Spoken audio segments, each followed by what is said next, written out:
America అధ్యక్షుడు Donald Trump H1B visa వార్షిక ఫీజును అమాంతం పెంచుతూ చేసిన ప్రకటనతో తలెత్తిన గందరగోళంపై వైట్ హౌస్ స్పష్టత ఇచ్చింది.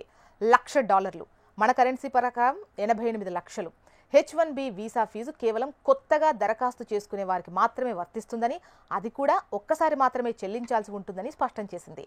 ఈ పెంపు వీసా రెన్యువల్కు ప్రస్తుతం వీసా కలిగి ఉన్న వారికి వర్తించదు.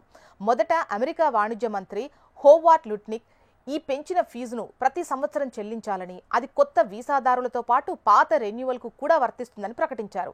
దీంతో H1B వీసాదారుల్లో తీవ్ర ఆందోళన, గందరగోళం నెలకొంది. ఈ నేపథ్యంలోనే ఈ కొత్త విధానం అమల్లోకి రావడానికి కొద్ది గంటల ముందు వైట్ హౌస్ మీడియా కార్యదర్శి కారోలిన్ స్పష్టమైన వివరణ ఇచ్చారు.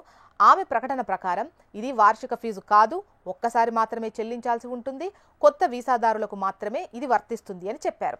అలాగే ప్రస్తుతం H1B వీసా కలిగి ఉండి విదేశాల్లో ఉన్నవారు అమెరికాలో తిరిగి అడుగు పెట్టేందుకు $1,00,000 రుసుము చెల్లించాల్సిన అవసరం లేదని చెప్పారు. వారు ఎప్పట్లానే ప్రయాణాలు కొనసాగించవచ్చు అని ఆమె భరోసా ఇచ్చారు.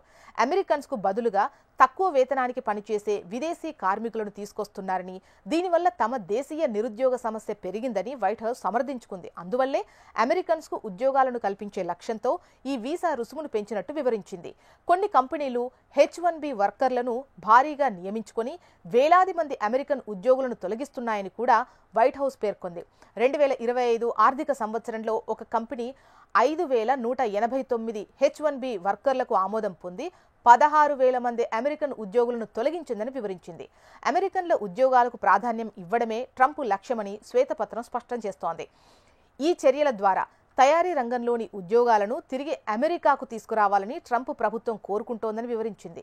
ఇక H1B వీసా అనేది సైంటిస్టులు, ఇంజనీర్లు, ప్రోగ్రామర్లు, డేటా సైంటిస్టులు వంటి నిపుణులను అమెరికన్ కంపెనీలు నియమించుకోవడానికి యూజ్ చేసే వీసా.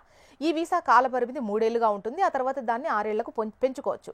ప్రతి ఏటా అమెరికా జారీ చేసే H1B వీసాల్లో దాదాపు 70% మంది మన భారతీయులే. రెండో స్థానంలో చైనా ఉంది. ఆ తర్వాత H1B వీసాలపై వచ్చే ఉద్యోగుల్లో IT వర్కర్ల వాటా ఇటీవల సంవత్సరాల్లో 65% పైగా పెరిగిందని వైట్ హౌస్ తెలిపింది.